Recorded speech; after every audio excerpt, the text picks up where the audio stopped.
first of two semifinal rounds. For the 2016 Cabin Fever debates, I love this part of the tournament. This is the money part of the tournament, right? This is where the rubber meets the road, where the green meets the wall, whatever you need. But either way, each of these teams sitting before you tonight, by virtue of their qualifying to participate in this semifinal round, have already won a cash prize. At this point, they're just scrapping it up for more cash. So I think makes a little desperation tinged with greed.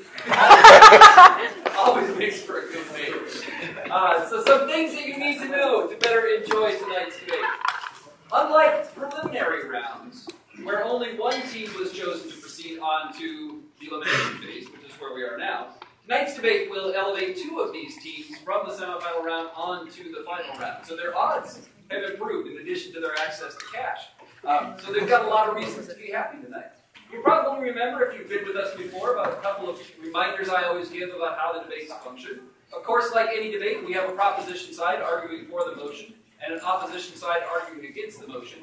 So two of those sides is made up of two distinct teams, the opening and the closing proposition, the opening and the closing opposition.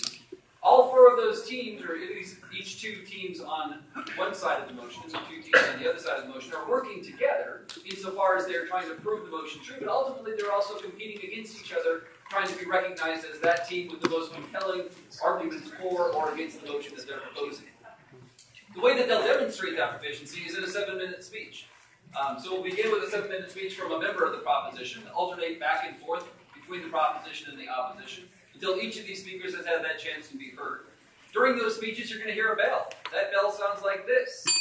That bell indicates after the first minute and before the last minute of each of those speeches that in that intervening 5 minutes, points of information are allowed. Points of information are those brief interruptions from the opposing side that challenge something that the speaker who is holding the floor is currently saying. So if the speaker currently holding the floor wants to accept that point of information, which is entirely at his or her discretion, they may defer to the speaker rising for a point of information, give them 10 to 15 seconds to phrase a brief argument or to pose a question. That person would then sit back down, and the primary speaker would address that question in his or her response. But it's also entirely possible that they may decide they don't want to take a point of information. They're not ready to, they don't like that person, for whatever reason they don't want to take a point of information. They can simply sit that person down, that's completely within their discretion as well. So look for that. The judges are certainly looking for that as they evaluate which of these teams is doing the best job of engaging with the other side, truly test the arguments that they're exchanging back and forth. As you know too, if you've been to a Cabin Fever debate before, the type of debate we do loves audience interaction. And I always encourage people to get a sense of what that feels like so that you're comfortable doing it during the debate. Pound on something right now and say, here, here, here. And that's our traditional way of indicating support for the arguments that you appreciate or the evidence that really resonates with you. Let the debaters know that you like it. I guarantee they'll appreciate your support as well. We have a terrific panel of judges tonight who's going to carefully listen to and critically evaluate the arguments made by these debaters. That panel is chaired by our own Jocelyn Taylor. And our Speaker of the House this evening is the top speaker in the Western United States, recently crowned with her partner Sam Erickson, who's here somewhere. Where are you, Sam? She and Sam availed over 64 other teams to be named the top debate team in the Western United States just this very weekend. So nice job, Sarah. You may address Sarah as Madam Speaker. She will be in charge of the House tonight. I will turn the House over to her to have her call to order the House on the motion, assuming the need to generate new revenue sources. The state of Alaska should prefer taxation of personal income to a retail sales tax. Sarah? All right, we hereby call this House to order and ask Drew Crawford from the team Hard Rock to give a speech not exceeding 7 minutes to support his case. Hear, hear. Hear, hear.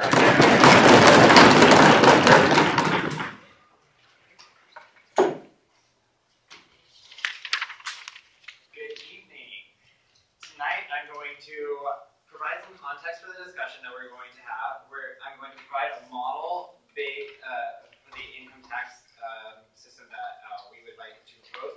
And then I'm going to list my 3 reasons that the income tax is the best option that we have available to us. First, that the nature of an income tax is proportionate to income, not to spending. Second, why members of the upper socioeconomic classes are obliged to pay more. And then the third, how income tax promotes the development and economic activity promotes developing economic activity statewide. Now, as far as context goes, the Alaska state budget deficit stands at like $3.6 billion.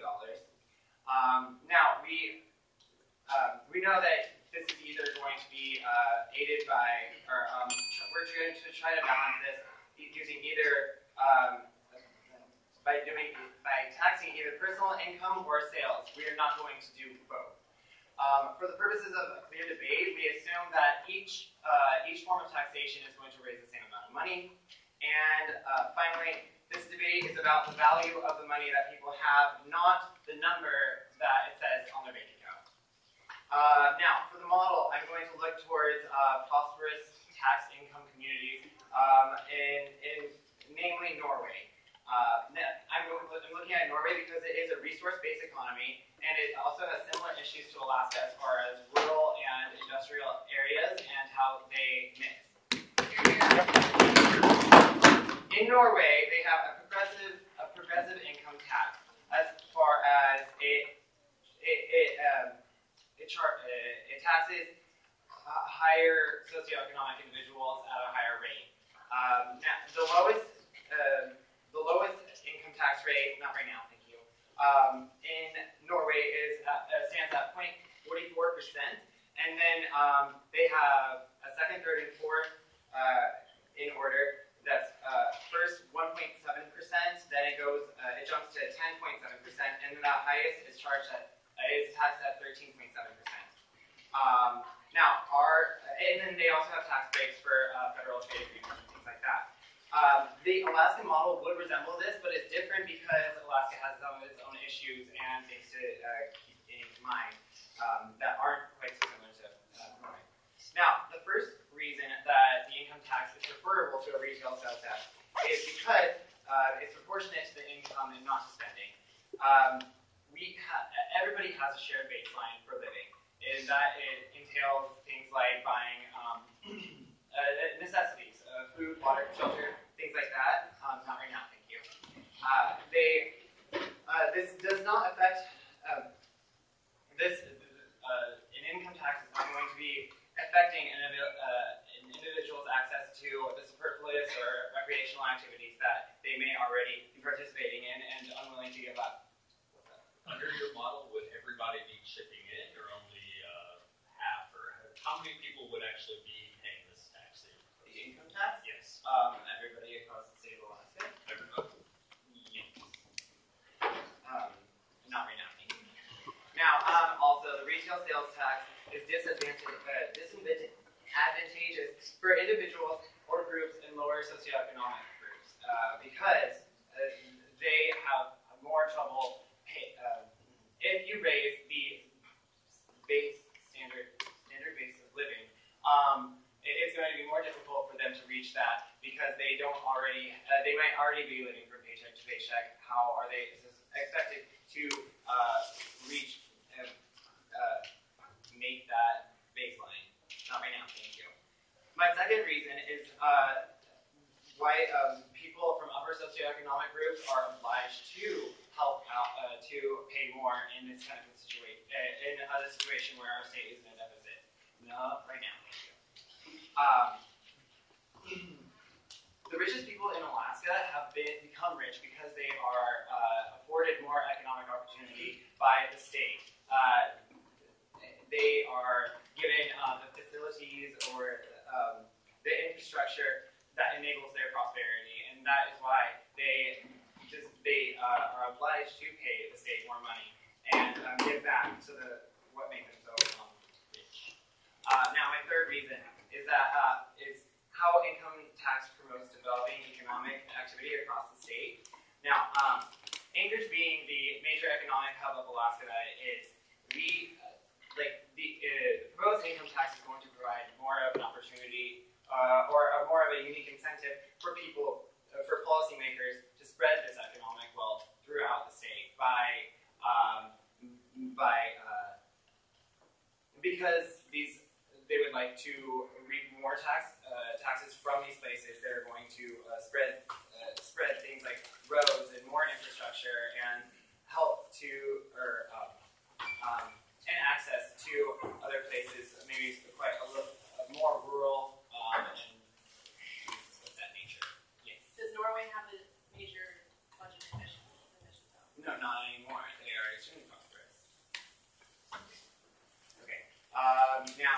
another reason that this income tax is going to promote the economic activity statewide is that if we develop more in rural areas, that means that there's going to be more money for the state to use in order to help out, to develop more infrastructure. And these unique incentives that this income tax would create look a lot better to me than the prohibitive elements that a retail sales tax would create. Because of the aforementioned immediate benefits of a state-imposed income tax, the less direct long-term effects, and the numerous shortcomings and disadvantages of a retail sales tax, I am proud to propose. We thank the Prime Minister for their speech, and we now invite Jacob Tatum from Team Dees to open the floor for the opposition to hear.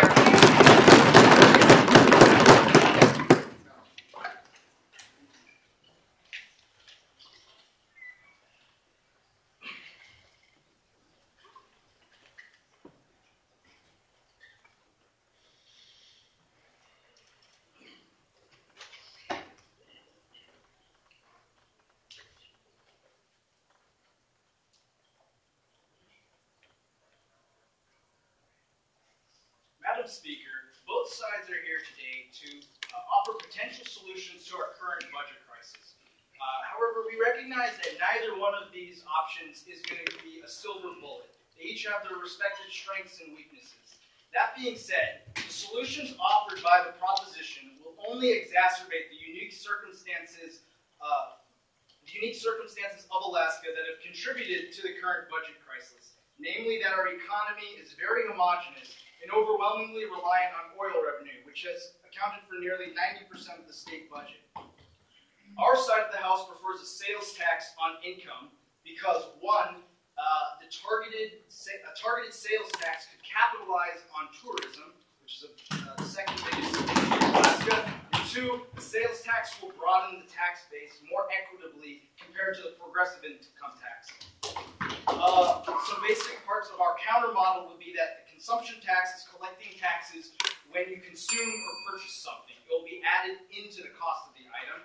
And some of the exemptions that we'd have would be on food and medicine so as not to disproportionately burden the lower income folks. Before I get into my points of construction, I'd like to get into deconstruction. Namely, proposition says that the income tax will promote development by developing rural areas and also will have less direct long-term effects on the economy. First of all, I highly doubt that any businesses would be attracted to a state that adopts a Norwegian tax model.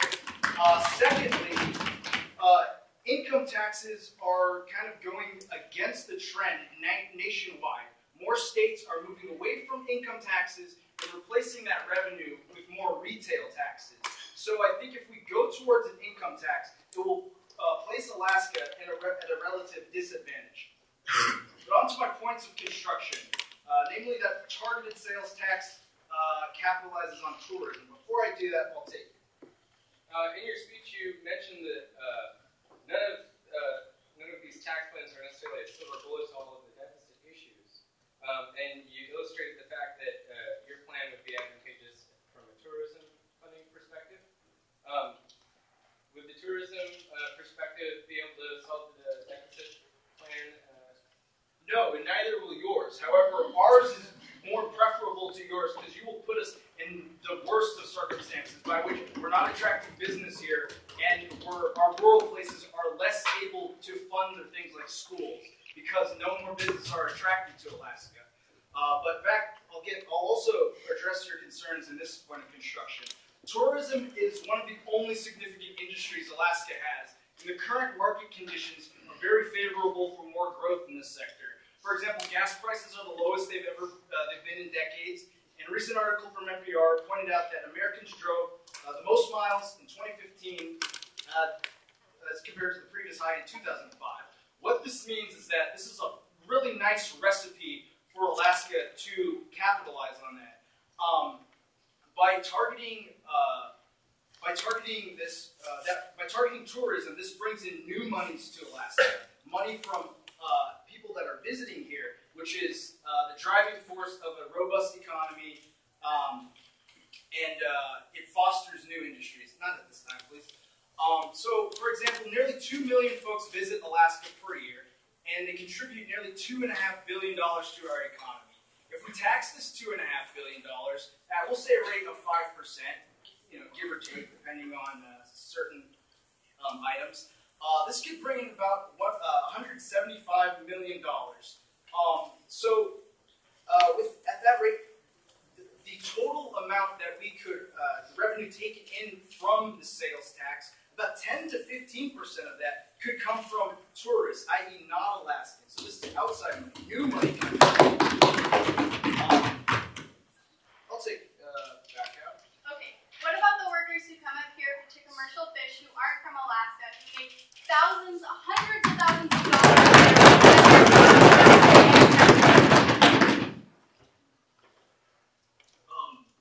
Yeah, I mean, people come here, they're going to spend money here. Let's get some of that money that they earned here. So let's do that.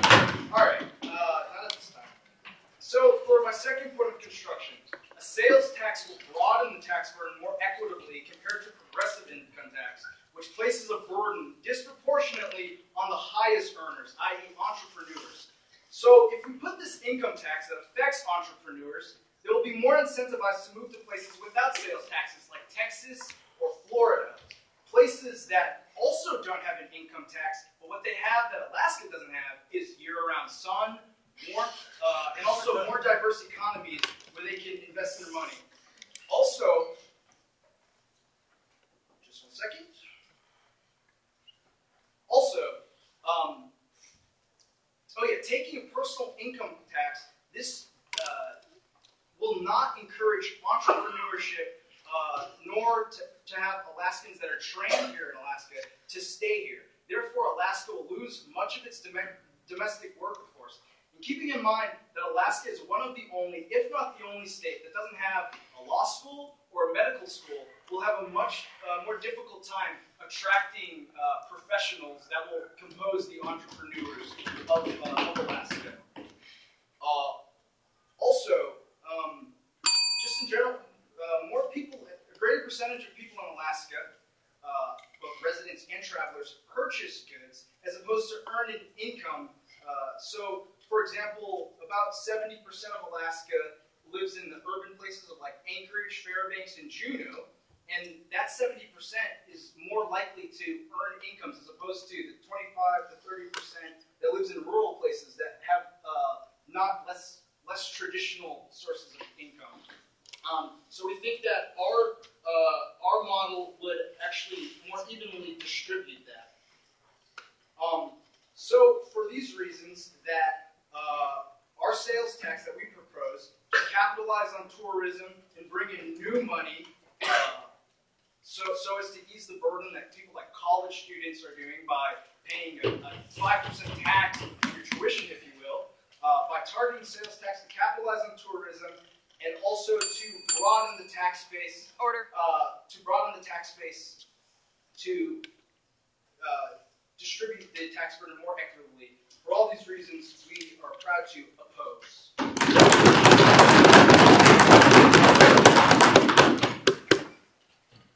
We thank the Leader Opposition for his speech. We now ask the Deputy Prime Minister to give a speech not exceeding 7 minutes. We welcome Ryan Sherwin. Here. Here, here.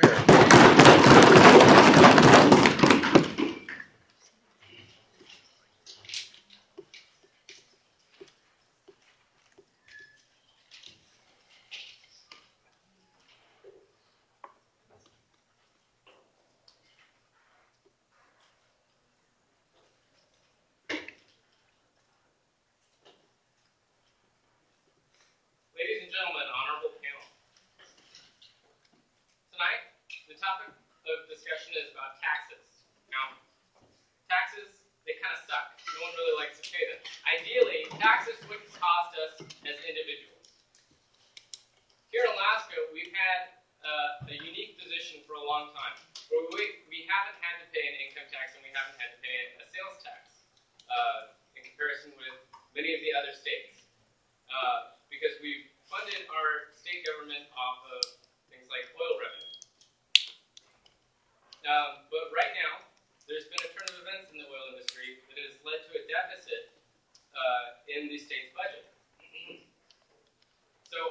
a little bit of our context. Tonight I'll go over a little bit of the context of how we got into this situation. I'll talk about what different types of tax structures we're talking about are, how they affect human behavior, and I'll give some comparisons to how this is played out in some of the lower 48 states.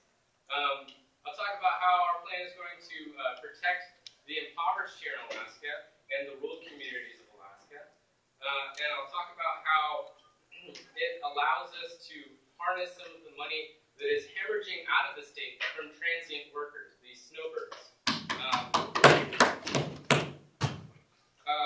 I'll also talk about how this plan is a lot easier to implement and closes much of the loopholes that would exist with a sales tax structure. So some of the context. So Alaska must make budget cuts to create new revenue. And there's all kinds of different mechanisms that are being played out right now to solve the deficit issue. And tonight's tax plans are not necessarily designed to solve the deficit issue, but we're talking about which one is more preferable as a means to help in the situation. So either way, taxes will have to be levied. We can assume that the tax revenue must come from one of these two places, a personal income tax or a sales tax. And we'd like to make the principles of this debate be centered around how individuals respond to these different tax structures. So what would an income tax look like? An income tax plan that we're proposing would consist of as higher income levels become available, then higher tax revenue is able to be gleaned from that. So if you make less money, like say you're a college student like one of us, you would pay less in taxes as compared to a CEO of BP. Sure, I'll take that one. Your partner said everyone will be paying. So a college student making, for example, $12,000 per year under your model, who would be exempt from federal income tax, would still be paying an Alaska state income tax under this model? Every Alaskan citizen would be a part of the income tax. However, folks who are below the poverty line would pay significantly less in comparison to those of a higher income.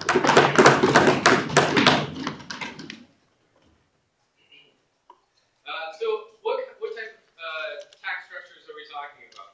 So our plan would be considered a proportional progressive tax structure. So as your income level goes up, you pay more.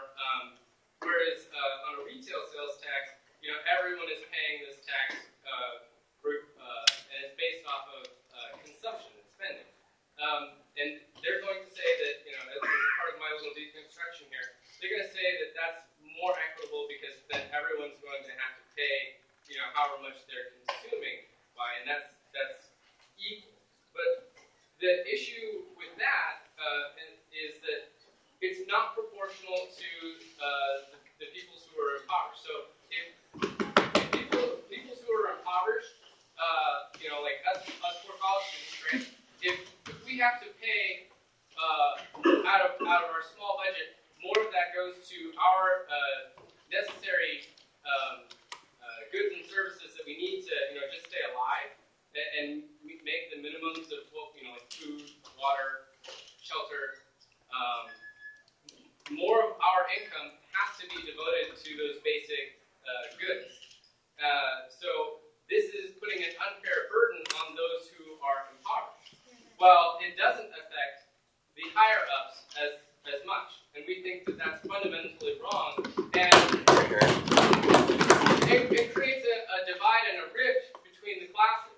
It creates resentment, and it tears apart our community, and we don't think that's beneficial to Alaska. I'll take I would just mention that our model has an exemption for food items and medicine. A lot of the necessities that lower income folks spend most of their year. Okay. So the opposition is saying that there will be exemptions for things like, say heating oil or baby formula or diapers, or milk. These things that are really, really important, especially to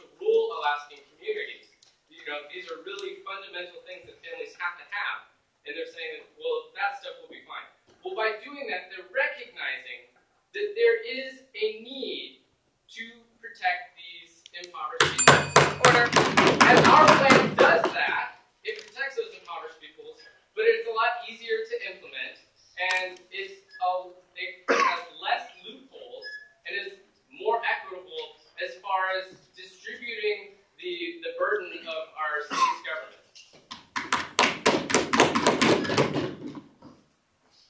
If you want to take a look at some of the how this is played out in the lower 48, a good example would be like the Washington, Oregon situation. In Washington, they have a very high sales tax, and in Oregon, they have a very high income tax. And what you find is people will try and avoid paying these taxes by doing things like living on the Washington, Oregon border. On the Washington side, they'll go down to Oregon to make their purchases, and they'll live in Washington so they don't have to pay the income tax. And you find this kind of thing happening a lot with all of these different states that implement this type of structure. So people are going to avoid these forms of taxation. And Alaska is uniquely different because people don't have access to the low cost of goods like they do in the lower 48. Up here in Alaska, for that we're proud to be both. We thank the Deputy Prime Minister and ask the Deputy Leader Opposition Tim Williams to summarize and finish up the top half of the debate. Hear, hear.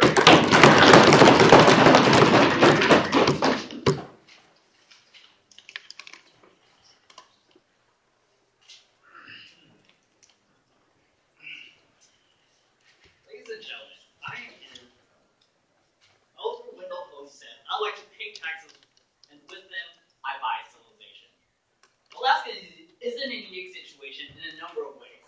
Number one, being that there is no sales tax nor income tax instituted. So this provides a perfect backdrop, a perfect situation in which Alaskan constituents, citizens, and legislators can research and see what is the best economic tax plan proposed.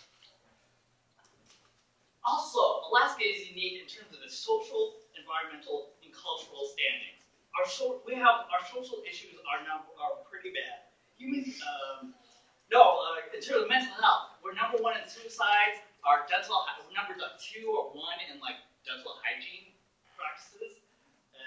The environmental issues, global warming in Alaska is key, and the meltdown possible affect our infrastructure. And what we need is a government that works well and is funded and has the ability to carry out its duties to the people to combat the problems that are already here and present in the status quo. Well, Proposition Branch did, well, they just glided over all of these issues, all of these social issues that are detrimental to our society. They did not account for it. Also, reported by deconstruction, Norway, they mentioned Norway. Norway has has a diverse economy. It is very diverse, but Alaska is homogeneous. We are all of our funding comes from is gleaned from oil. So now that I've did a little bit of deconstruction, I'm going to talk to you about the nature of the retail sales tax and why this will be of a better situation. Okay, You just acknowledged that all of the state's income is from gas and oil. So how is the retail sales tax going to how is that going to keep that money in our state? It'll keep the money in our state because it's based on consumption. I will explain to you this in this very instance. All right, we have person A and person B. Person A is very, very, very happy. Why? Because he makes $250,000 a year, and person B is $30K, makes $30,000. Now, what can a person with $250,000 do? Well, he can hire a business guru and say, look, okay, I make $250,000 a year, $250,000 a year. I want to just make $100,000 a year, so that will drop my income. So I want $150,000 in stock and capital gains. Stock and capital gains are taxed at a relatively lower rate than income taxes. So what the income tax does is incentivizes those who make a lot of money to work around and circumvent the current tax structure. a retail sales tax. Meanwhile, the person who makes less money does not have the resources nor have the knowledge to actually take part of that corporate tax loophole. So what does the retail tax do? It's based on consumption, and that consumption provides agency to the individual. It provides the dollar value of a poor, of those living in poverty, is much greater than the dollar value of a wealthy individual. So what does this entail? It entails personal agency. Naturally, those who have more wealth will consume more goods and services. And of course, like person B will not consume as much. And therefore, the redistributive economics is accounted for. And this is why, yes, one more question. You said that your tax structure is based on consumption, and that there's a problem with transient workers, working in the oil industry, but they leave. So how do you close the gap? They're not consuming. Hold on, okay, I get what you're saying. You're saying that Alaska workers come here, and then they work here, and then they leave. Yes, granted this occurs, but when they're here, they still consume. They still consume. So they're still buying, and we can account for that. And also, as my partner mentioned in the top half, that tourism is a key and relatively easy facet to tap into. The infrastructure is there, and an institutional retail sales tax will do exactly that.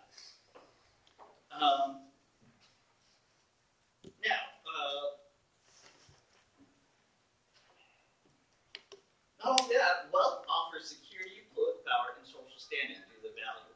The savings and wealth that each individual has is derived from what that wealth can do. So therefore, it is entirely based on consumption.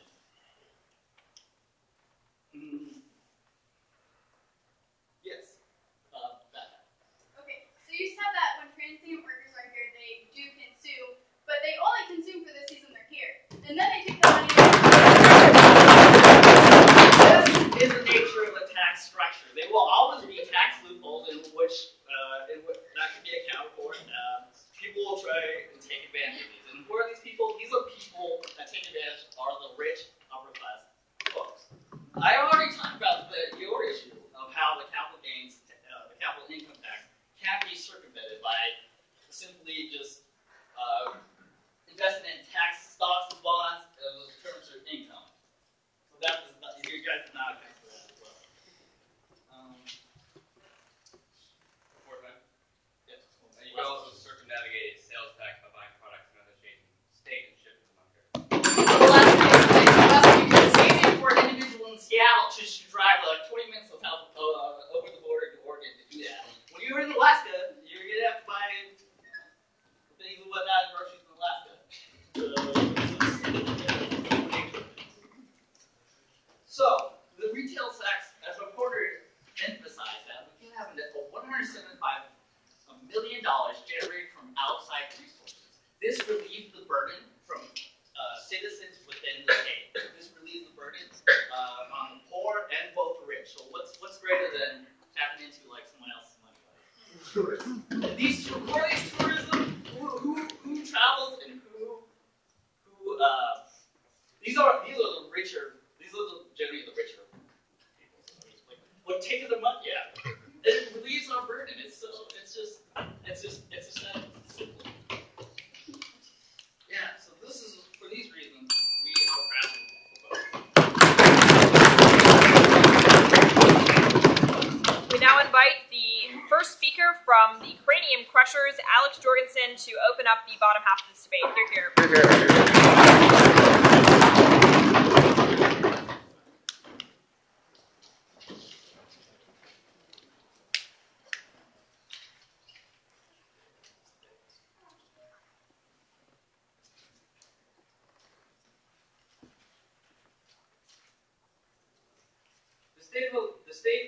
The Alaska state government has an obligation to raise money for its own function.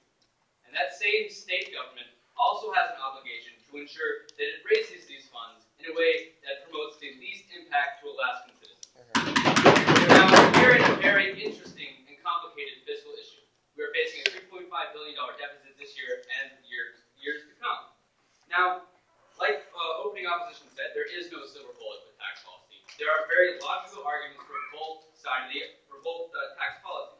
But I'm here to tell you that implementing an income tax will not only place a smaller burden on the citizens of Alaska as a whole, but is overall a better option. And I want a few points of deconstruction before I begin my speech.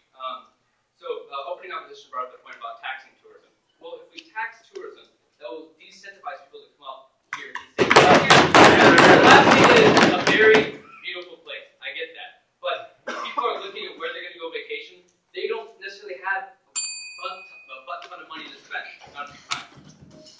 So now I'd like to elaborate on why opening opposition also said that implementing a retail sales tax broadens the tax base in a very fair and economically sound way.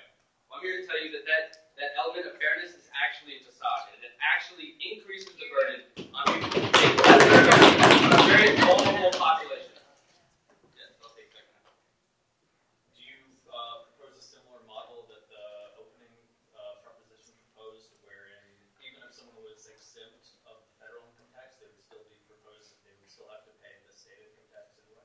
Well, they also said things about poverty line that they're basically giving us taxes. Populations that you just talked about at this time. So the reason a retail sales tax places a disproportionate burden on lower income earners and vulnerable corporations is because a retail sales tax is not based on the ability to pay taxes. It's based merely on consumption. And to further elaborate, it places an extreme burden on vulnerable populations like people living in rural Alaska. People who already have a extremely skyrocketing cost of living. Now, opening opposition has said they're going to exempt things like food, medicine, basic necessities. But what is a necessity? We live in a state that is more diverse than any other state in this country, where necessity cannot easily be defined. For example, here in Anchorage, is an ATV a necessity? Or is a snowmobile a necessity? No, it is not. I can use a people mover. I have a car. There's modes of public transportation to get around. But in the rural villages, these modes of transportation using an ATV, snowmobile, boat, these are critical to their survival.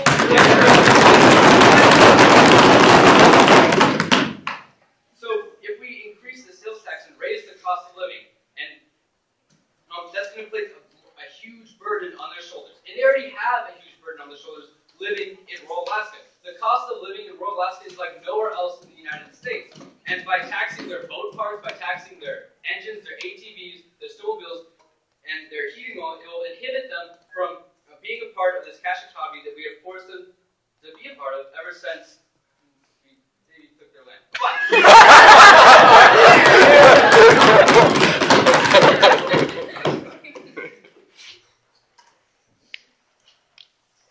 And now I would also like to elaborate on a point that my partner made earlier about and opening proposition. About there's lots of people that come up to this state that are not from here, work money, and don't pay any taxes at all.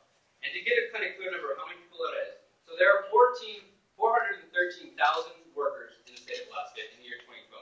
And about 20% of those are non-residents. That's about 90,000 people that are taking money, that are taking advantage of our resources, rightfully so, and then going to a different state and spending them there, and their state is benefiting.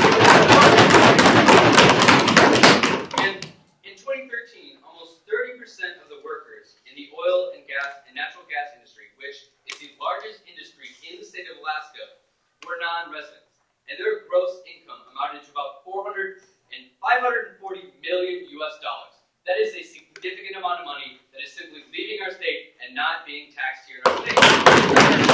And under our current system and under the opposition system, this money would not be taxed at all and would continue to leave the state. And we also need to bring up again commercial fishermen that come up here, work long hours. They work hard, but they make thousands and thousands and thousands of dollars, millions of dollars. And what happens to that money? It again goes out of state and is not being taxed. Perhaps you consider that if we were to have an income tax here, the folks would be less incentivized to invest in the oil business or such big industries that are all that we have going here. Yes, but the salaries that they are getting are so high that cutting a little bit off the top is not going to prevent them from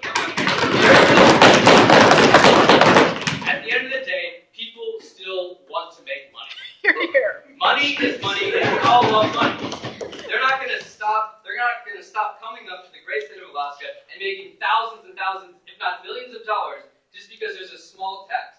That's, yes. I would also say that currently many of the oil industry big companies are downsizing already, so there already is going to be less of these high earners that you speak of. Yeah, they're also downsizing, but other industries are expanding, like the commercial fishing industry and other industries. In closing, a retail sales tax is not equitable at all. It places it raises the cost of living, which we already know in the state of Alaska is already high, and even in rural communities is even higher, sometimes even unsustainable. So a retail sales tax does not place the burden evenly. It places the burden on the lower income earners and on very vulnerable populations like people living in rural communities. And that is why, for these reasons, we are and implementing an income tax also taxes that money that people are earning in state that don't live in state that then go and take that money out of state. And that's a huge portion of money every year. And it's for these reasons that we are proud to propose.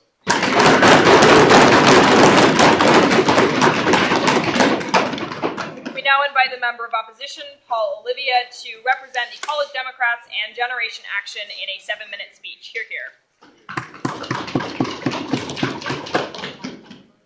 Madam Speaker, respected panel, I'm going to offer some brief points of deconstruction, then I'm going to present an extension argument that says the only way to solve the budget crisis is to unify Alaska and bring everyone together.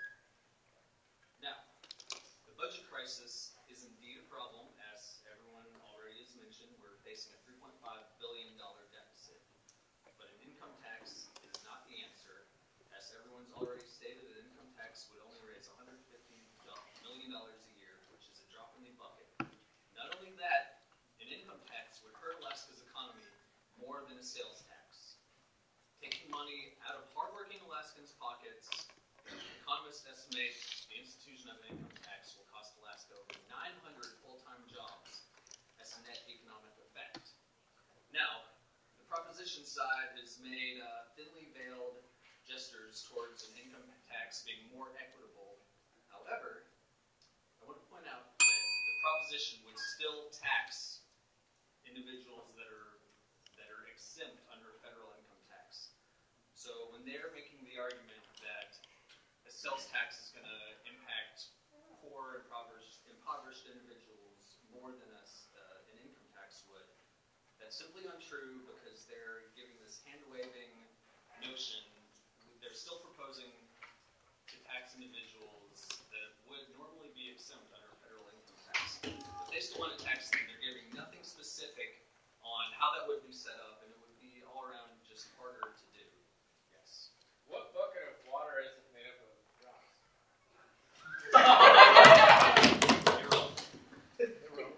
Now, an income tax is not the answer. It also promotes a divided Alaska at a time when we need to all come together.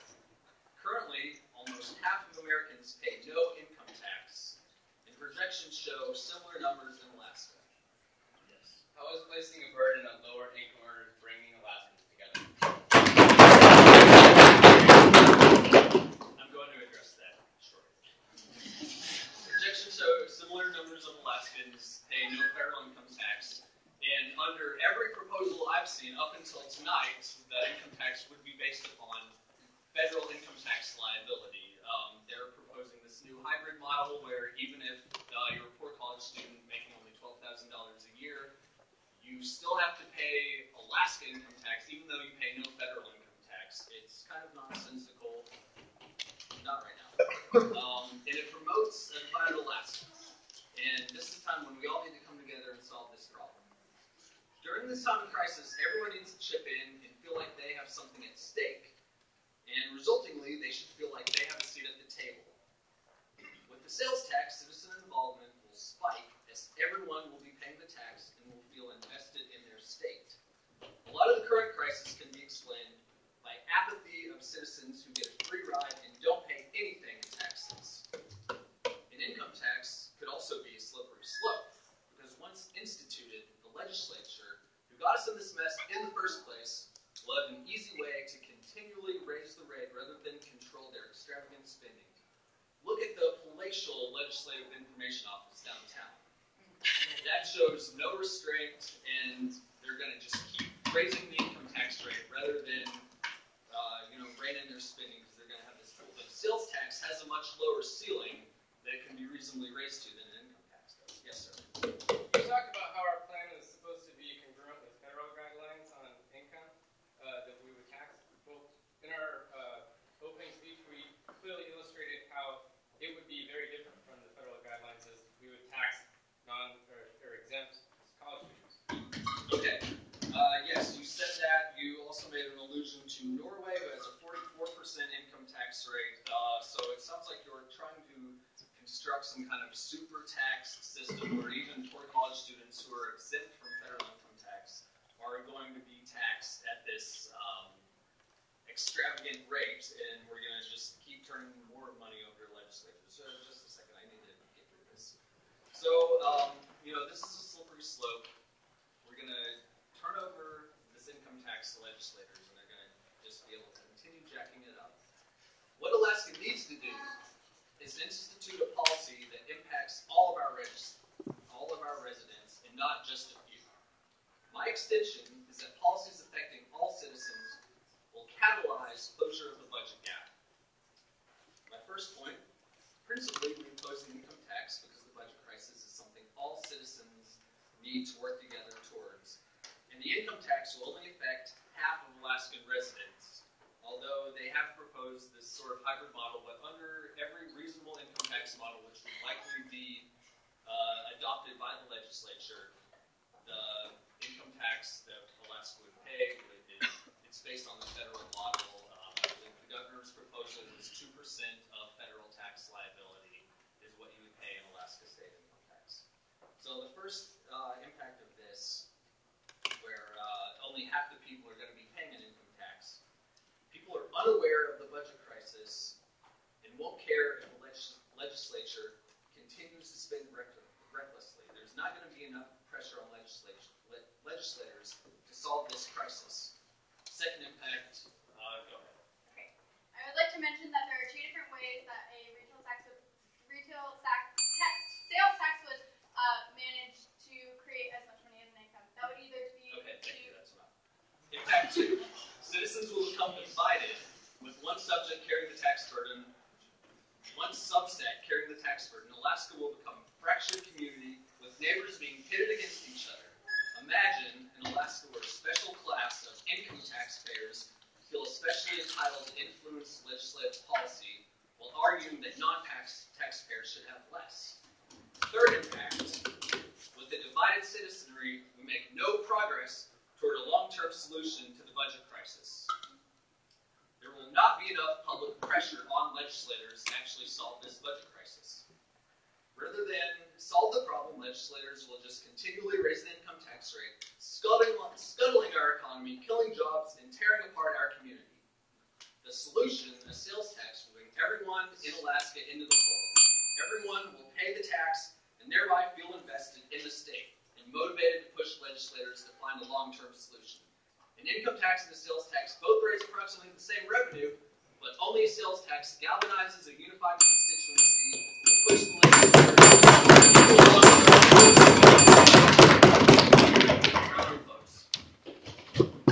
We thank the member for their speech, and we now invite the government whip, Sarah Gray, to summarize the case on her behalf. You're here. You're here.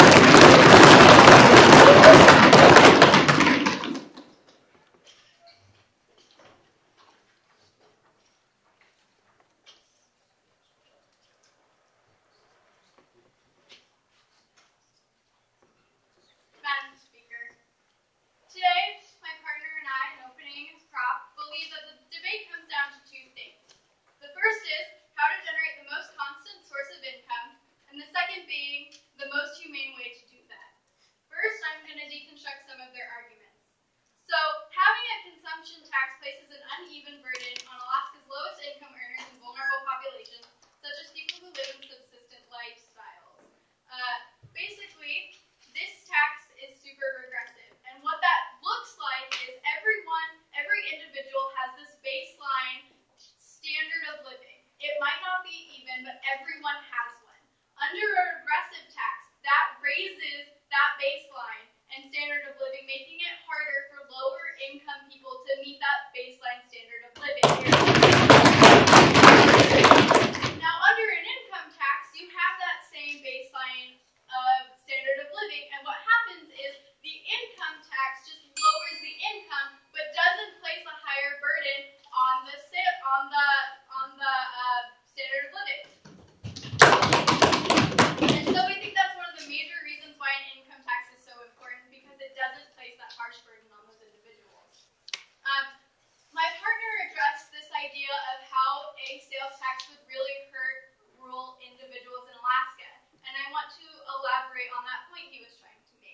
And so rural Alaskans are isolated from urban populations. And you kept repeating how a sales tax would unify Alaska.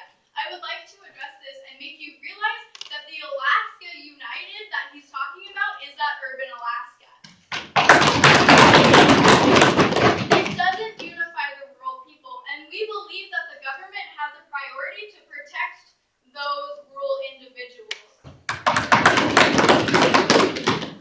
You keep talking of tax burden. Considering the current strain on public funds, is it really too much to encourage residents in the form of a sales tax to possibly consider moving to locations in which tax dollars and public funds are used more efficiently? As university students, we've been asked to consolidate and prioritize. I'm glad you brought that point up, and I was just about to get there. We've already asked these rural Alaskans to move from where they came from. There's an act called the ANSCA Act, which is the Alaska Native Settlement Act, that made Alaskans move from their hometowns so that the urban Alaska could start developing. We think that this is a very negative thing, and we shouldn't be encouraging that.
Alderman Whip for her speech, and we now ask Ms. Lena Illing to come up and give the final speech for this round, the semifinal round of Cabin Fever 2016. Here, here. Here.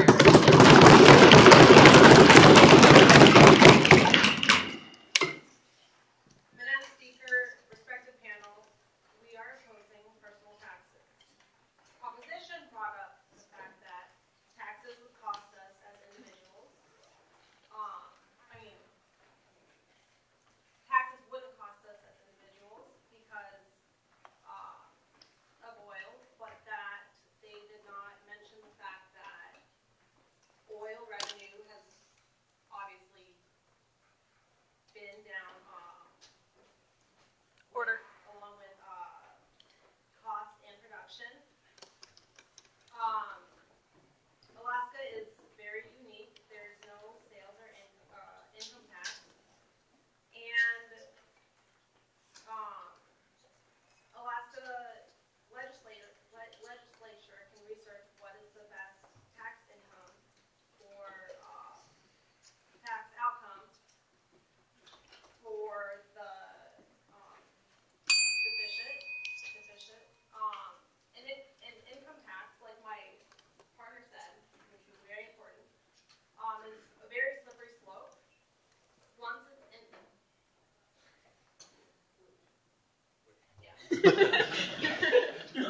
You keep addressing that an income tax is a slippery slope, but a sales tax is too, because either you're going to have to extremely tax the lower goods, or you're going to have to tax all of the goods to make it fair. Here, here. like I said, an income tax is a slippery slope because once it's instituted, this legislator who got us into this budget crisis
push our legislators to find issues or find solutions to support Alaska and support the budget. And this is why I oppose personal taxes. Thank you. Here, here.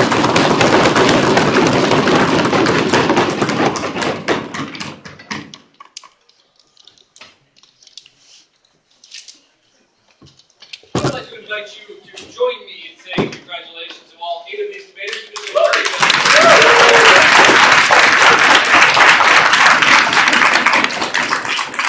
Our panel is making their way out to a quiet room somewhere where they will carefully consider the arguments made by all 4 of these teams and pick 2 of them to send on to our final round. And by the way, just a reminder, our final round is scheduled for this Thursday that's considering an issue that I think all of you should have a great deal of interest in. The motion has to do with whether or not the University of Alaska should be forced to permit concealed carry on campus. If you're paying attention to our legislature, you know that they are currently debating about this question. That's the very question we're going to take up on Thursday night in the final round of the Captain Fever debates. That's scheduled for 7 p.m. And do note, please, that that round will happen in Arts 150. That's the recital hall in the Arts Building, not here in this room. So if you're looking for a good debate on Thursday night, don't come here. Go to the Arts Building, room 150. But before we can have that debate, we have to know who's going to advance. And I can't tell you that yet.